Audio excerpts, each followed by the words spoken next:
अस्सलाम वालेकुम viewers. Pakistan to America में शैला खान आपके साथ कैपिटल टीवी वॉशिंगटन से।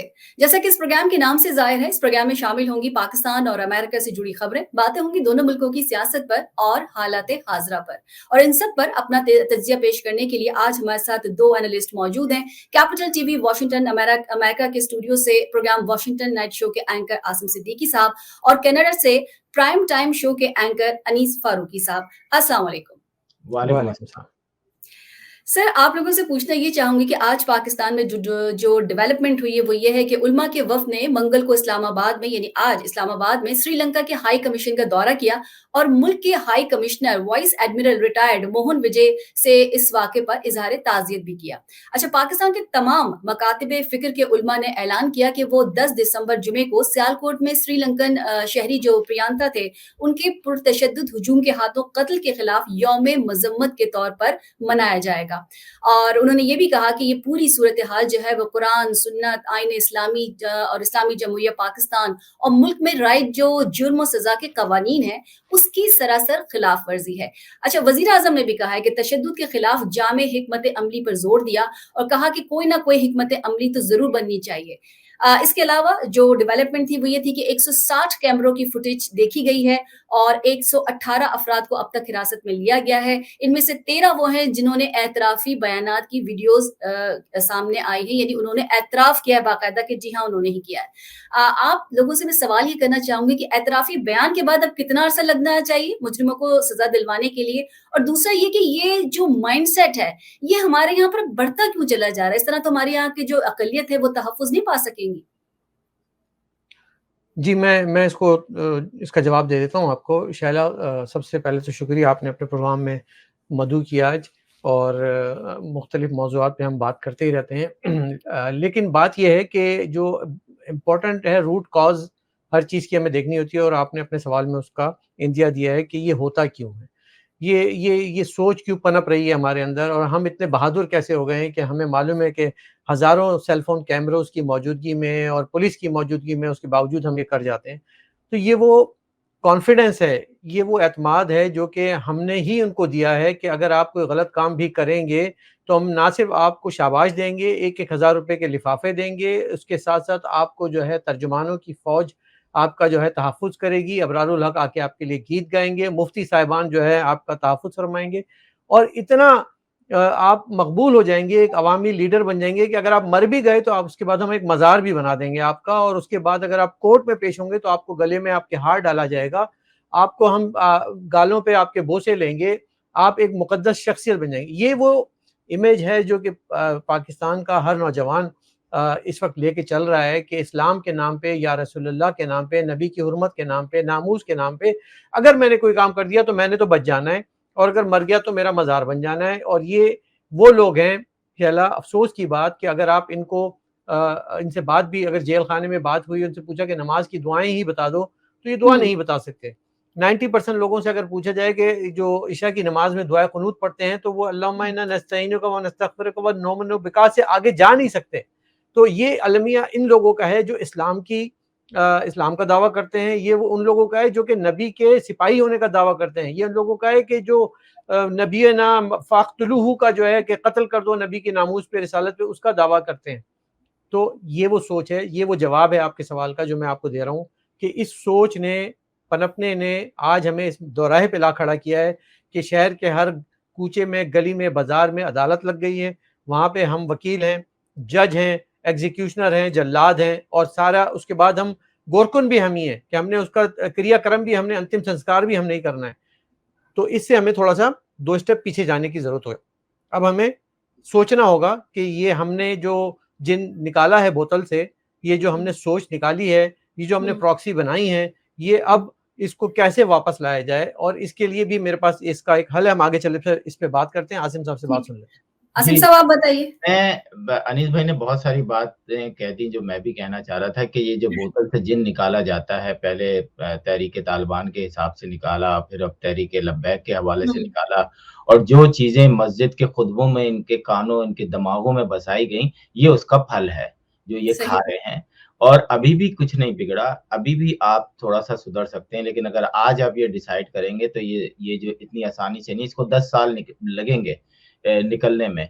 लेकिन आप मुतमईन रहें, कुछ नहीं होने वाला। ये 120, 118 लोग पकड़े गए हैं, इनको शक की बुनियाद पे रिहा किया जाएगा। उसके हुँ। बाद कुछ लोगों को कुछ सालों की सज़ा दी जाएगी, जो कि जेलों से, जैसा कि अभी अनीस भाई ने कहा कि इनके लिए स्पेशल जेल के अंदर भी जो है कंबल और बिरयानियाँ ज़रूर मिलेंगी उनको।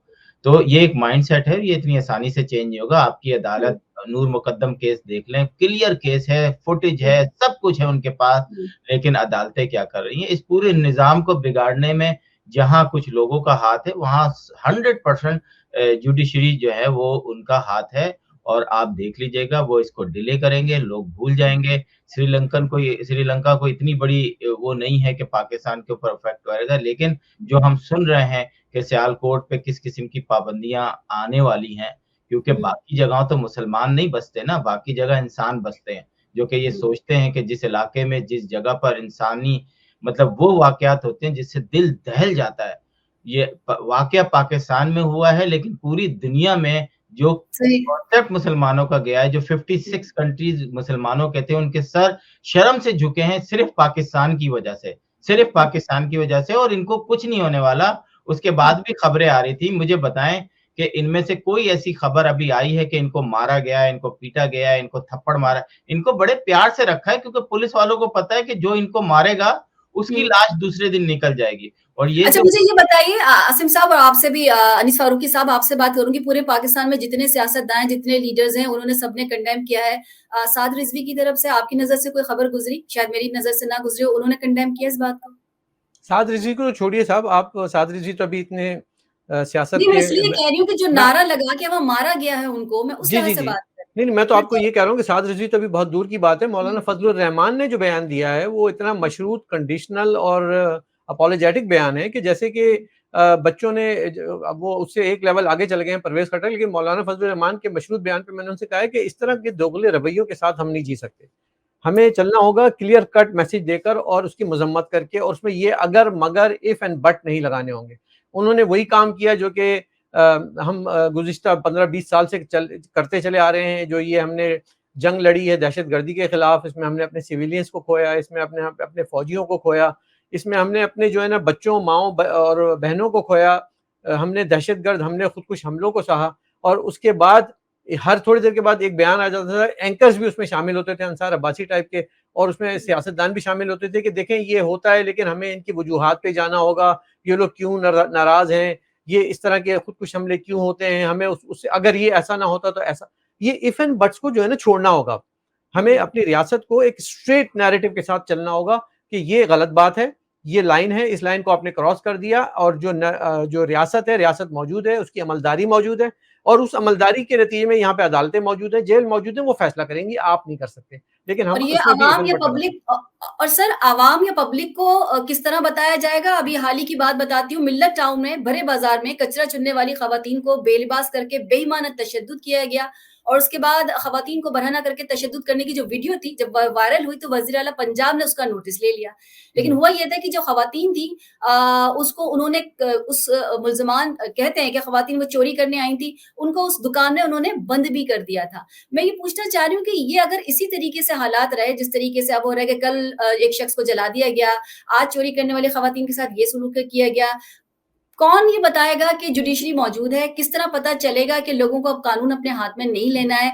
कौन ये फैसला करेगा? पब्लिक करेगी अब ये फैसला? ये मैं बताऊँ, ये सारी चीज़ें बहुत पहले भी होती थीं, लेकिन हमारी एस्टेब्लिशमेंट ने मुख्तलिफ खबरों में उलझा के ये सारी खबरें दबाई हुई थीं। अब ये हुँ, खबर मंज़र-ए-आम पर आई हैं, क्योंकि सोशल मीडिया इतना एक्टिव हो गया है। ये पंजाब के अंदर तो बहुत ज़्यादा था। अगर हुँ, आप पिछली खबरें उठा के देखें, तो पंजाब हुँ, का हर शहर के अंदर जो बदमाशियाँ होती हैं, जिस किस्म का वहाँ पर बदमाशी होती है, शायद मेरा ख़्याल है पूरे पाकिस्तान में कहीं पर नहीं होती। लेकिन पुलिस का जो रोल है पंजाब के अंदर सबको पता है, और जुडिशरी तो ख़ैर माशाअल्लाह है। तो अब लोगों के उसमें ज़हनों में ये है कि कानून तो कुछ करेगा नहीं, तो वो फ़ौरन रिएक्ट करते हैं कि कानून तो कुछ करेगा नहीं। साहिवाल के हुँ, वाक़ये के बाद देखें, prime minister of Imran Khan ने कहा कि मैं इस वाक़ये को आखिरी हद तक ले जाऊँगा, और जल्द से जल्द वो क्या हुआ साहिवाल के वाक़ये में? आखिर घुटने टेकने पड़े उन्हें। किसके हुँ, हाथ वो बात की बात है कि वो किसके हाथ उनके, वो तो हमेशा यू टर्न और घुटने टेकने के आदी हैं। अभी भी वो खिताब करते हुए कह रहे हैं, आज से मैं ये कहता हूँ कि अगर किसी ने ये किया, वो ये नहीं कह रहे, इस सब चीज़ को शट ऑफ कॉल देनी चाहिए कि मैं समझता हूँ कि सिंपल उनको एक मीटिंग करनी चाहिए चीफ जस्टिस और सुप्रीम कोर्ट और हाई कोर्ट के लोगों से और उनको कहना चाहिए मुझे ये केस 1 महीने के अंदर सॉल्व चाहिए। फिर मैं कहूँगा कि हाँ, आपकी विल थी कि आपने कुछ किया। लेकिन मैं आपको अभी भी बताऊँ कि पाकिस्तान की जुडिशरी जो है वो इतनी ज़्यादा करप्ट हो चुकी है कि मैं तो कहीं पर भी कोई भी सूरज जो है ना वो निकलता हुआ नहीं देख सकता। अनीस साहब आप नहीं, बताइए। लेकिन आसिम भाई बात ये है ना कि ये वाक़या चूँकि आलमी हेडलाइंस बन चुका है, सुर्खियों में आ चुका है और इससे हमारी जो है एक तरह का डिप्लोमैटिक कियोस जिसको वो रिपेयर करने की कोशिश कर रहे हैं इस वक़्त मुलाकातें करके। इस और जितनी आलमी अखबारात हैं और ऑनलाइन वेबसाइट्स हैं, उसपे ये इसको बाकायदगी से इसको जो हाइलाइट किया गया। अब इतनी इंसल्ट के बाद जो कि एक नेशन की एक बेतौकीरी हुई है, उसके बाद इसको फिक्स करने के लिए हमें उससे कहीं ज़्यादा 10 टाइम्स एफर्ट्स दिखाने की ज़रूरत थी, जो कि नहीं की गई। अदलिया का किरदार बाद में आएगा, पुलिस का किरदार बाद में आएगा, सज़ाओं का किरदार बाद में आएगा। उससे पहले ये कि क्या हमने कोशिश की कि हम नेशनल मीडिया को पे बैठकर लोगों का माइंडसेट बनाएँ, उनको इस बात का ख़्याल दिलाएँ कि ये जो काम है, ये गलत है, ये सही नहीं है, ये सुन्नत और हदीस का हवाला दे के मामलात को सही नहीं किया जाता। जी, शैला आप कुछ कह रही हैं? मैं ये बात करना चाह रही थी कि मान लिया पाकिस्तान में ये वाहिद मुल्क तो नहीं, आप दोनों से सवाल करूँगी कि पाकिस्तान ये वाहिद मुल्क नहीं है जहाँ पर भी कोई भी ऐसी चीज़ हो जाती है या कोई भी ऐसा सान्या हो जाता है। जैसे न्यूज़ीलैंड का वाक़या था, वहाँ पाकिस्तानी मारे गए, मस्जिद में फायरिंग हुई थी। जसिंदा जो थी वहाँ पर लोगों के साथ हमदर्दी करती रहीं, की उन्होंने। तो मैं आपसे पूछना ये चाह रही हूँ कि सिर्फ़ पाकिस्तान वो वाहिद मुल्क है या और भी जगह पे इस तरह से कोई भी वाक़यात हो जाता है और उसका ज़िम्मेदार जो है वो मुल्क होता है या वहाँ का वज़ीर-ए-आज़म होता है या वहाँ का सदर होता है? नहीं, ऐसे वाक़यात होते कहाँ हैं? आप अगर देख लें कि जहाँ भी ये दहशतगर्दी या इस तरह के वाक़यात इंतहा पसंदी के हुए हैं, हुँ, इस्लामिज़्म के हुए हैं, वो आप तो इस एक ही मुल्क का नाम सामने आता है या फिर ये हुँ, कि अफ़गानिस्तान में औरतों को कोड़े मारते हुए दिखा देते हैं, बच्चियों को स्कूल से जाते हुए रोकते हुए दिखा देते हैं या हुँ, पाकिस्तान में इस तरह के वाक़यात होते हैं। तो हुँ, हमें मैं इसीलिए कह रहा हूँ ना बहैसियत कौम उस सोच का तदारक करने की ज़रूरत है और उसके लिए जो मैं बात कर रहा था कि नेशनल टीवी पे जहाँ पे आपने साबिर शाकिर, चौधरी गुलाम, सिद्दीक जान और इस तरह के आपने छोटे पपेट बिठाए हैं, यूट्यूबर्स बिठाए हुए हैं, एक हुँ, अपने नैरेटिव को सो कॉल्ड नैरेटिव को बिल्ड करने के लिए। अब इस नैरेटिव को बिल्ड करने के लिए तमाम मसालिक के उलमाए कराम को कान से पकड़ के लाके बिठाया जाए, उनको एयर टाइम दिया जाए, घंटों-घंटों का एयर टाइम दिया जाए, उनसे कहा जाए कि साबित करो कि ये लोग हुँ, गलत कर रहे हैं। लोगों के ज़हनों में बिठाओ कि ये गलत हो रहा है। लोगों को हुँ, कुरान और सुन्नत और आयतों के हवाले दे के इनको समझाओ कि तुम हुँ, इसके ज़िम्मेदार नहीं हो। जब एक रियासत का क़याम अमल में आ जाता है, इसका एक स्ट्रक्चर, एक ढाँचा होता है, तो हुँ। जिहाद का भी हुक्म नहीं है जब तक कि खलीफा जो है उसका हुक्म ना दे दे। तो ये कौन से कानून साज़ी जो है जगह-जगह आप काज़ी बने फिर रहे हैं। तो ये काम अब नेशन बिल्डिंग का काम जो है ना नैरेटिव बिल्डिंग से शुरू होगा और वो उसी तरह से होगा कि इस मीडिया को इस्तेमाल किया जाए पॉज़िटिव वे में। आसिम भाई इसको अनीस बड़े भाई नेगेटिव इस्तेमाल कर रहे हैं इस वक़्त। अनीस भाई मैं आपसे एक सवाल करना चाहता हूँ कि ये हमारे मुल्क में एक लॉ पास होता है कि अगर कोई अगवा होता है तो उसके बाद अगर कंप्लेनर ने ये नहीं बताया कि अगवा किस एजेंसी ने किया है तो 5 साल की सज़ा है। जी। ये कैसा कानून है कि जो कंप्लेनर है वो फ़ख्र से नाम लेता है कि मैंने एक बंदे को पकड़वा दिया है और उसके बाद वो छूट जाता है या उसकी ज़िंदगी ख़त्म हो जाती है। 1500 के करीब केसेज़ इस वक़्त जो हैं वो नामूसे रिसालत के इस लॉ के तहत लोग जो हैं भुगत रहे हैं। जज बेचारा बेचारा तो मैं बिल्कुल उसको नहीं कहूँगा क्योंकि जो उसको अपनी इस जॉब पे आने से पहले पता होना चाहिए कि फ़ैसले उसी ने करने हैं। अगर वो डर गया तो फिर समझो मर गया। लेकिन आखिर ऐसा क्या है कि हम जब कानून बनाते हैं तो हम अ, इतना डिस्क्रिमिनेशन करते हैं कि अगर आपने गलत खबर दी है तो आपको भी वही सज़ा मिलनी चाहिए जो उसको मिलती वो अगर इसलिए सामने करते हैं ना भाई कि आप अपनी अपनी जो करने होने वाली वारदात है उसके आगे बंद बाँध रहे हैं। और आप आपको म ये वाला लॉ देखें जो बनाया गया है, मैं समझता हूँ कि इंसानियत की तज़लील है ये। ये बिल्कुल। इस लॉ में पाकिस्तान दुनिया को पता चलना चाहिए कि पाकिस्तान एक ऐसा मुल्क है, जहाँ पर इस किस्म के लॉज़ हैं कि आम आदमी को जीने का हक उससे छीन लिया गया है। वो ये भी नहीं कह सकता कि मेरी भाई, मेरी बहन को अगवा कर लिया गया है क्योंकि उसको 5 साल सज़ा होगी। क्योंकि उसको बताना पड़ेगा कि किस एजेंसी ने अगवा किया है। ये इसी तरह है कि जब लड़की रेप केसेस होते हैं, तो वो रेप पे उससे अदालतों में जिस तरीके के सवालात होते हैं, मतलब एक उसके साथ रेप तो हो जाता है, लेकिन बाद में अदालतों में रोज़ हर हियरिंग में उसके साथ रेप हो रहा होता है। जी। ये किस किस्म की गंदी अदालतें हैं हमारी। तो मुझे वही नहीं लगता आगे कोई जी आसिफ साहब, अगर आप अदालतों की बात कर रहे हैं और जुडिशरी की बात कर रहे हैं, तो फिर ये तो खैर आपको खबर पता ही होगी कि इस्लामाबाद हाई कोर्ट में साबिक चीफ जस्टिस गिलगित-बल्तिस्तान राना शमीम के बयान हल्फी की खबर पर तौहीन अदालत केस की समाअत हुई थी और राना शमीम हाई कोर्ट में पेश भी हुए। जो उनके पास डॉक्यूमेंट्स थे, उन्होंने अदालत ने कहा कि प्राइवेट डॉक्यूमेंट थे, उन्होंने शाया करने के लिए नहीं रखा था। ये राना शमीम का बयान है कि वो जो मेरा बयान हल्फी था, वो प्राइवेट डॉक्यूमेंट था, शाया करने के लिए नहीं था। उनका ये भी कहना था कि पब्लिश होने के बाद मुझसे राब्ता किया गया, जबकि खबर देने वाले जो सहाफ़ी थे, उन्होंने कहा कि खबर शाया होने से पहले उनसे राब्ता किया गया। झूठ कौन बोल रहा है? कुछ पता नहीं। चीफ जस्टिस ने हिदायत की है कि जहाँ से भी हो, बयान हल्फी जो है वो आप दे दीजिए हमें, और किसी और के मकसद के लिए बयान हल्फी था, शाया करने के लिए भी नहीं था, तो असरात दोनों पे पड़ेंगे। मतलब आपको लगता है कि अगर वो भी और ये भी, तो फिर दोनों पे, यानी जो सहाफ़ी थे और ये जो शमीम साहब हैं, इन दोनों पे। राना शमीम असल बयान हल्फी जमा कराने से हिचकिचा रहे हैं। सो इस्लामाबाद हाई कोर्ट ने बयान हल्फी केस में कहा है कि अगर पीर तक राना शमीम का बयान हल्फी नहीं आया, तो उन पर फर्द जुर्म आयद कर दी जाएगी। 30 नवंबर की समाअत पर राना शमीम को 4 रोज का शो कॉज नोटिस जो था उनको जमा कराने के लिए कहा गया था। असल बयान हल्फी जो था उन्होंने जमा नहीं कराया है। मैं बात आपसे ये करना चाहूंगी कि सियासत में तो सियासत हो जाती है। पाकिस्तान के मुक़्तदर इदारों में जुडिशरी उसमें शामिल है, उसमें अगर सियासत हो तो फिर वो पब्लिक कहाँ जाएगी? फिर वही जो रोडों पे फैसले हो रहे हैं। मसला ये है कि वो राना शमीम साहब ने जो बयान हल्फी जमा कराया था और उसमें जो खुरे जाके मिल रहे थे साकिब निसार साहब से, कोई उनसे भी तो पूछे ना, उनको भी तो बुला ले अदालत में, और उनको वो भी तो आके साबित करें ना कि ये गलत है और मैंने ऐसा कोई बयान नहीं दिया। अगर वो सिर्फ समा टीवी की रिपोर्ट की बुनियाद पे और चंद जर्नलिस्ट की बुनियाद पे इसको गलत साबित कर रहे हैं, तो मेरा ये ख्याल है कि proof of burden lies on Saqib Nisar, not on Rana Shamim. Saqib Nisar पे इल्ज़ाम लगाया, अगर मेरी ज़ात पे कोई इल्ज़ाम लगेगा, मुझे आके उसकी वज़ाहत करनी है, या तो मैं एक्सेप्ट करूँगा या डिनाई करूँगा। लेकिन ऐसा नहीं होगा कि अदालत में सिर्फ राना शमीम को और उन्हीं को ग्रिल किया जाए, और वो तो मुझे मालूम है कि वो डॉक्यूमेंट जमा करा देंगे और वो नोटराइज़्ड है, वो यूके के लॉयर के नोटराइज़ एक एफिडेविट है, तो वो तो जमा होगा। और जब उन्होंने एक वसूख से बात की है और अपने एक्सपीरियंस से ऐनी शाहिद हैं उसके बात के, तो वो तो अदालत में भी खड़े होके कह देंगे। असल में शायद वो ये नहीं चाह रहे हैं कि बीइंग ए जुडिशरी फ्रेटर्निटी, वो नहीं चाहते हैं कि ये मामला ज़्यादा उछले और इसमें जो है वो कोई बदनाम हो, चाहे वो साकिब निसार हो या साबिक चीफ जस्टिस हो या अदलिया हो, या ये कि ये इसका कोई पॉलिटिकल गेन या मोटिव था। ये चीज़ें जो हैं ये सब इन द प्ले हैं इस वक़्त। तो इन ये लेकिन सारी सर एक चीज़ लॉकर में मौजूद है, वो कह रहे हैं सहाफ़ी ने मुझसे कॉन्टैक्ट ही बाद में किया है, तो आपको लगता है कि कुछ गड़बड़ है कहीं पर? मेरा नहीं ख्याल, मैंने कहा ना कि इसके मोटिव्स और मुहर्रिकात जो है ना वो क्वेश्चनेबल हो सकते हैं आने वाले दिनों में, अगर वो इस पे वाज़े एक स्टेटमेंट नहीं देते, इस पे खुल के बात नहीं करते।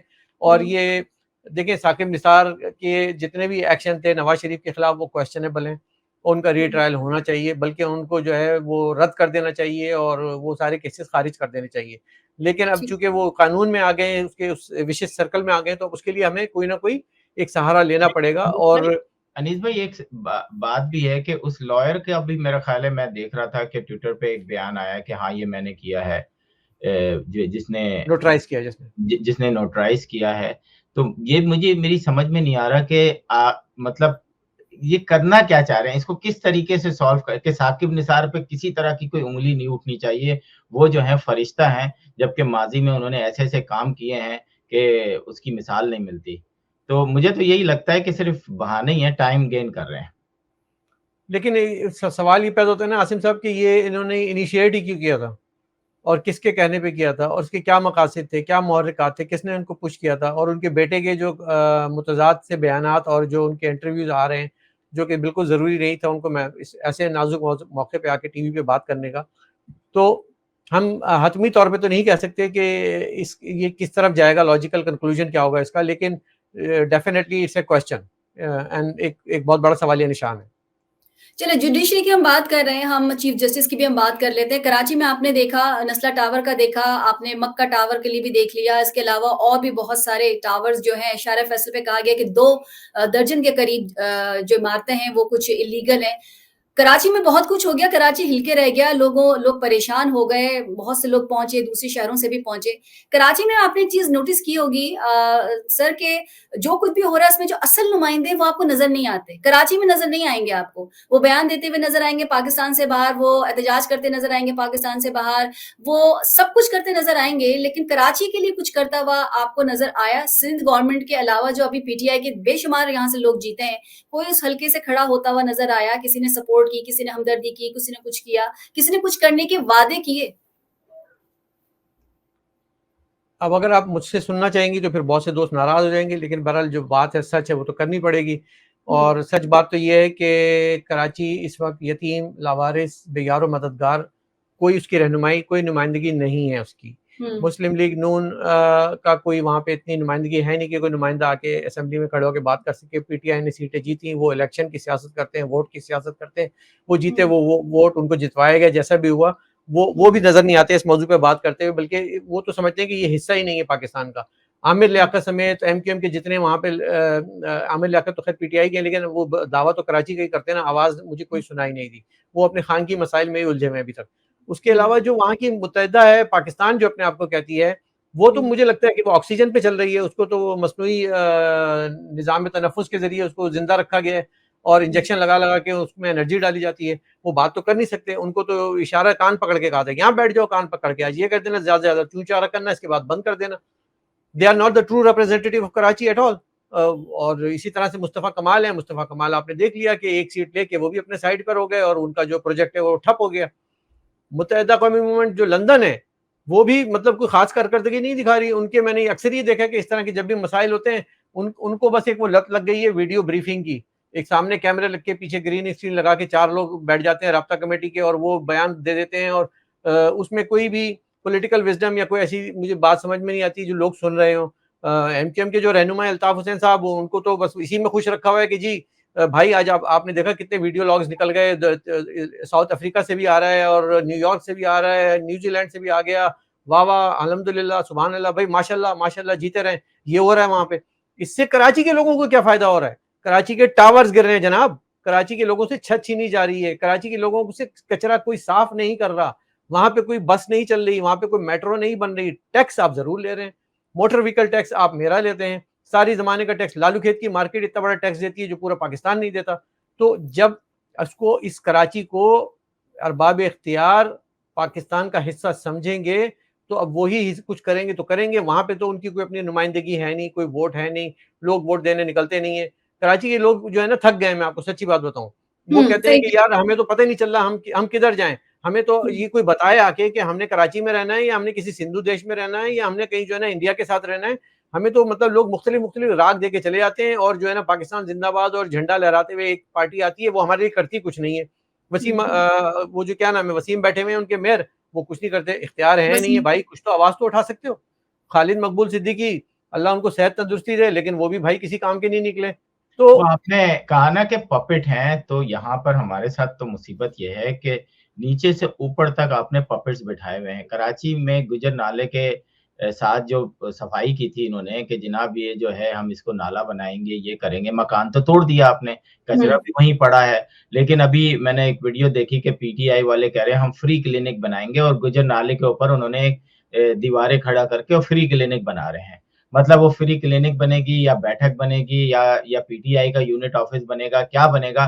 तो और फिर जो असल में सिंध के हैं, ज़िम्मेदारान हैं, जो वज़ीर आला हैं, वो सब तो सत्तू पी के सो चुके हैं। उनको कराची से कोई मतलब नहीं है, सवाए कराची के जो पैसा आता है उसको लूटने के, कोई उनके पास दूसरा कोई काम ही नहीं है। क्योंकि वो कहते हैं ना ही हमारा कोई यहाँ पे वोट है, तो ठीक है हुँ, पैसा खाओ। और बिल्कुल अनीस भाई ने बिल्कुल सही कहा कि जनाब यहाँ पर हमारे साथ जो कराची के लोगों के साथ जो हशर हो रहा है, मतलब शर्म आती है कि यार तुम लोग कौन से लोग हो यार कि 20-20, 30-30 सालों से आपने तालीमी इदारों पे कब्ज़े किए हुए हैं। आप चलें जी, बहुत अच्छी बात है कि कराची में मुझे लगता है कोई चोरी नहीं होती, कोई डाके नहीं डलते, किसी किस्म की कत्लो-गारत ऐसे ही नज़र आता है। हमने एक दफ़ा देखा कि जी 100-100 लाशें निकल रही हैं, कहाँ से वो 100-100 लाशें आई थी।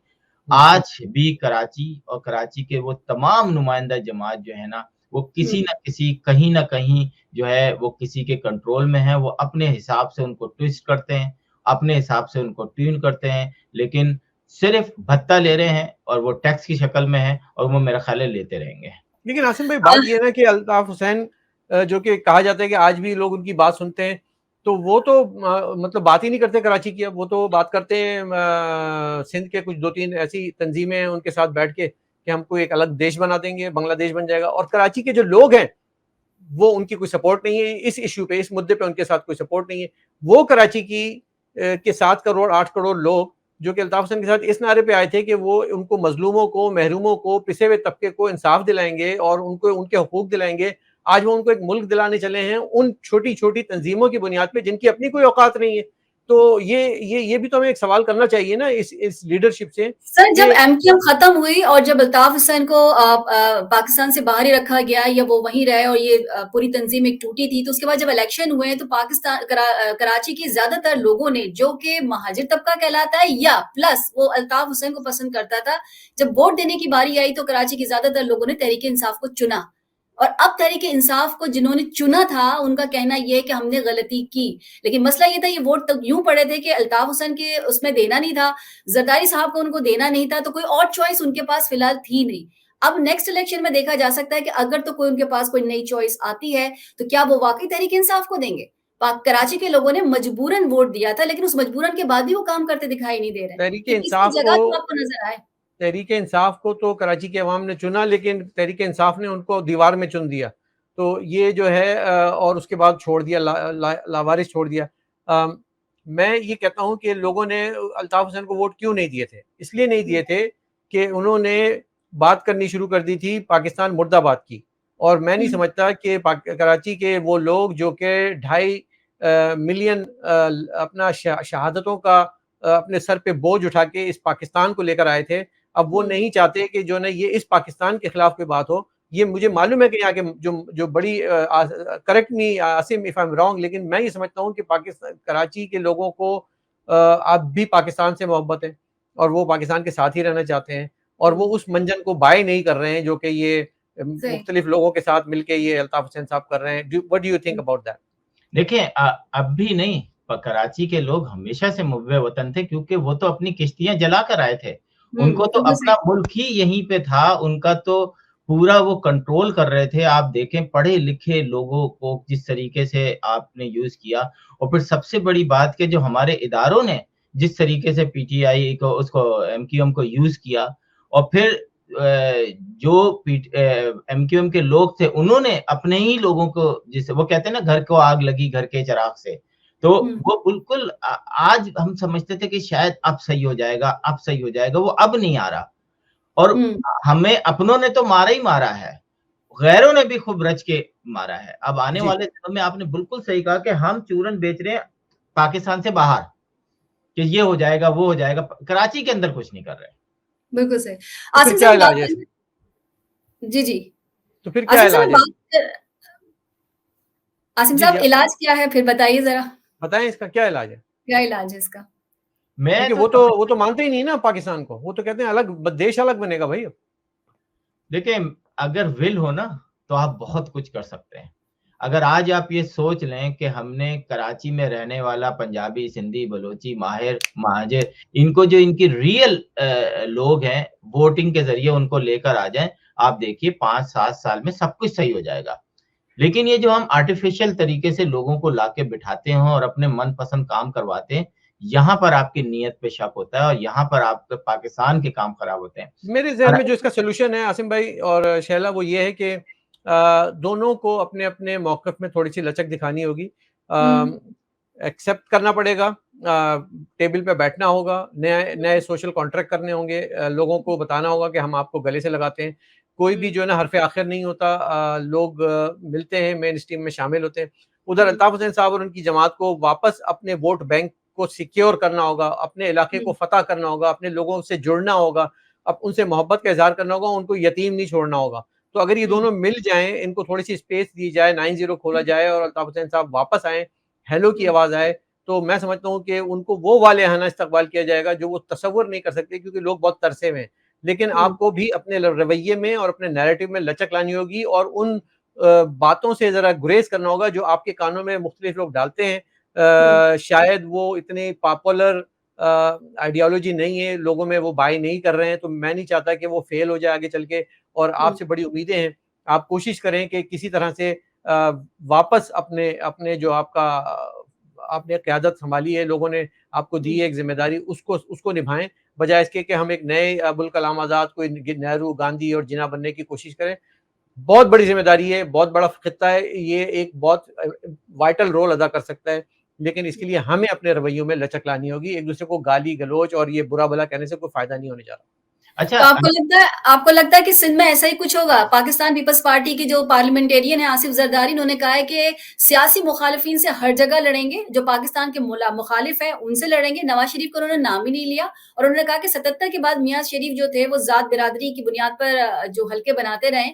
सो वो कहते हैं कि जो पाकिस्तान की धरती के खिलाफ है, उस धरती में आके मरना नहीं चाहता, अब हम उसका साथ नहीं देंगे। सवाल मैं आप लोगों से एक आखिरी सवाल है, ये मैं यही करूँगी कि नून लीग वाले हमारी धरती के खिलाफ है, तो पीडीएम किसने बनाई थी? बिलावल ने मरियम को बहन किस तरह से बना लिया था? जरदारी साहब ने नवाज शरीफ को बड़ा भाई कैसे बना लिया था?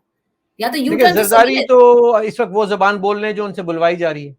अच्छा। ज़रदारी साहब तो इस वक़्त वो बात कर रहे हैं जो कि मतलब मंजन होता है ना, कि ये मुहिब्बे वतन, ये गैर मुहिब्बे वतन, ये वफ़ादार, ये गद्दार। तो वो हुँ, उन्होंने वही ज़बान अपना ली है, और नवाज़ शरीफ जो कि पाकिस्तान के सबसे बड़े सूबे, सबसे बड़ी आबादी वाले उसके मकबूल लीडर हैं, मकबूल जमात के लीडर हैं। उनको आप इसलिए जो है वो आइसोलेट कर रहे हैं कि जी ये अगर आ गए तो फिर हमारी दुकान बंद हो जाएगी, और जो हमसे वादे वईद किए गए हैं, जो शहनशाहियत का ताज और लाडलापन हमें मिलने वाला है, नसीब में हमारे आ रहा है, वो कहीं और ना जाए, तो नवाज शरीफ को भी माइनस कर दो, अल्ताफ हुसैन को भी माइनस कर दो, क्योंकि इससे हमारी दुकान पे असर पड़ता है सिंध में। और हमें वफाक में से जो धक्का देके महदूद कर दिया सिंध में, वो जो है ना, अब हम दोबारा से आएंगे, और आपने ज़िमनी इंतखाबात में उसका नतीजा भी देख लिया कि जो इशारे हैं वो यही दिए जा रहे हैं कि जो वोट का जो बक्सा है, अब वो उसको पीपल्स पार्टी के धड़े में डाल के तराजू में उसका वजन वहां पे पूरा कर दिया जाएगा। तो ये वो बुनियादी प्रॉब्लम है शैला, कि जहां हम एक दूसरे को गद्दार करार देते हैं। ये वो बुनियादी प्रॉब्लम है कि जहां हम एक दूसरे को माइनस कर देते हैं और कहते हैं बस हम हैं, तुम नहीं हो, इधर हम उधर तुम। बांग्लादेश हो चुका है 1971 में, और का शौक है तो ये फिर कर लीजिए आप। अच्छा, लेकिन एक चीज़ है कि मैं जो देख रहा हूँ कि मैं कभी भी वहाँ पर नहीं जाता या उन लोगों को प्रमोट नहीं करता। प्रमोट से मुराद ये है कि उनकी खबरें सुन के मुझे गुस्सा आता है कि जो आज 2021 में पाकिस्तान को तोड़ने की बातें करते हैं। मतलब मुझे समझ में ये चीज़ नहीं आती कि आप इसको तोड़ के अब क्या कर लेंगे? क्या आपने पहले बहुत कुछ कर लिया है? नहीं किया। क्या आपको कहीं न कहीं कोई ऐसा काम नज़र आता है या आपके पास टीम बनी है? ये इमरान खान कहते थे कि मेरे पास पूरी टीम है, मैं 90 दिन में ये कर दूँगा। उन्होंने जो 3 साल में इस मुल्क का हाल किया है, वो पिछले 74 सालों में नहीं हुआ।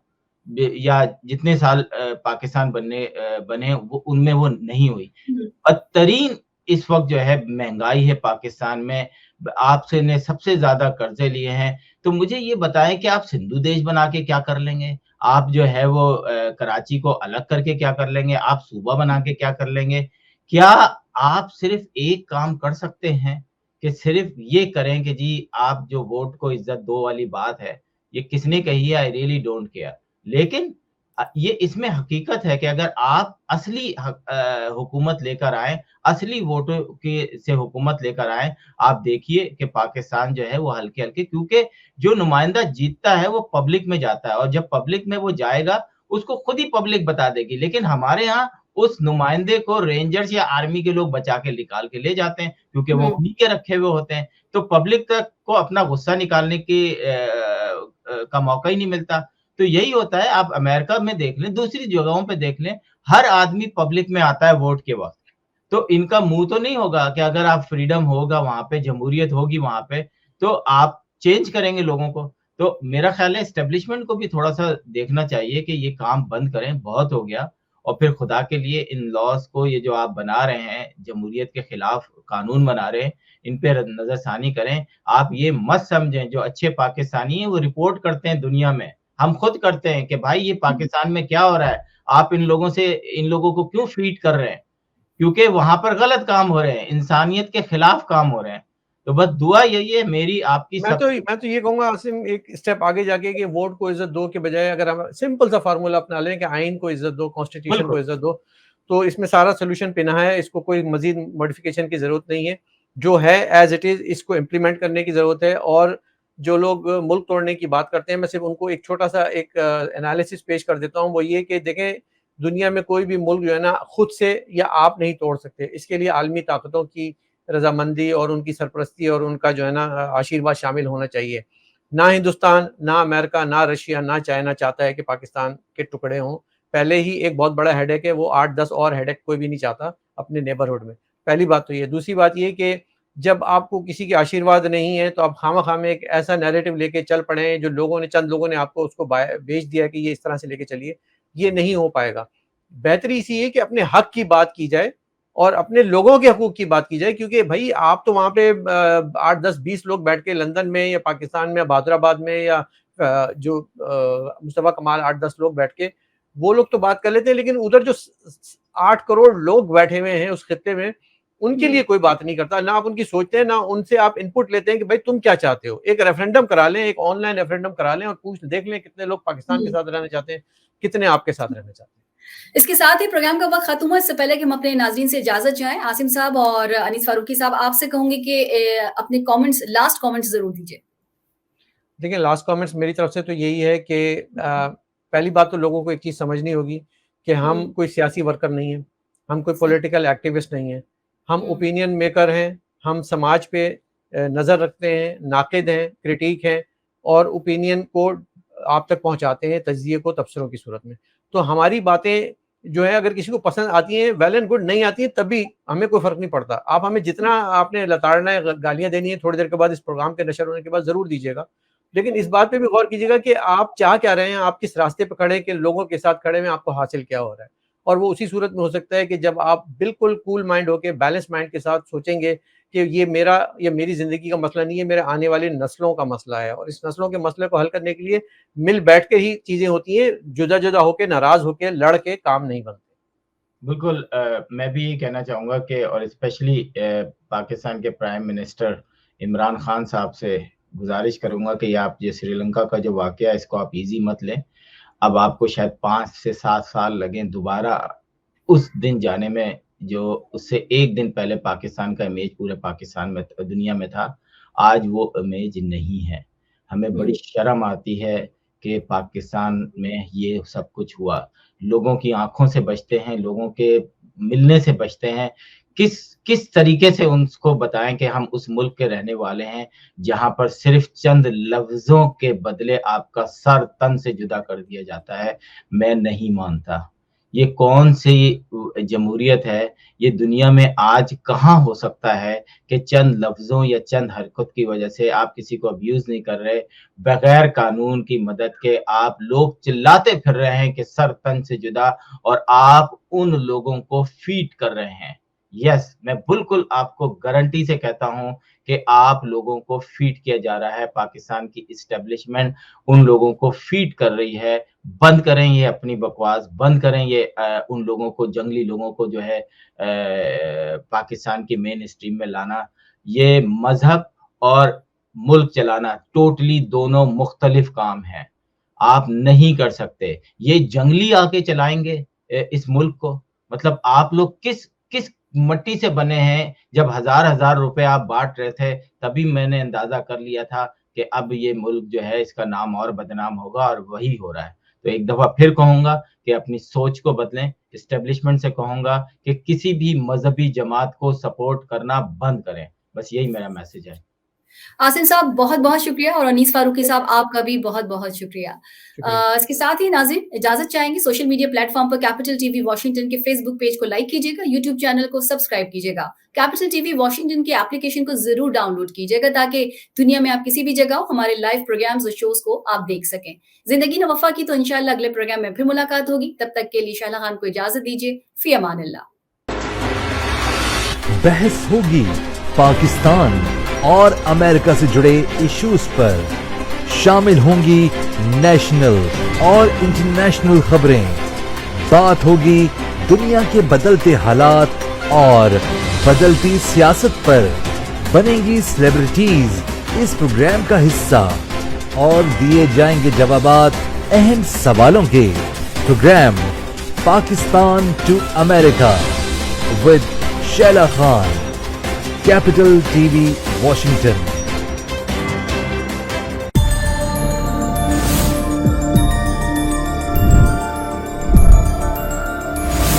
You are watching Capital TV Washington, the best South Asian TV channel in North America.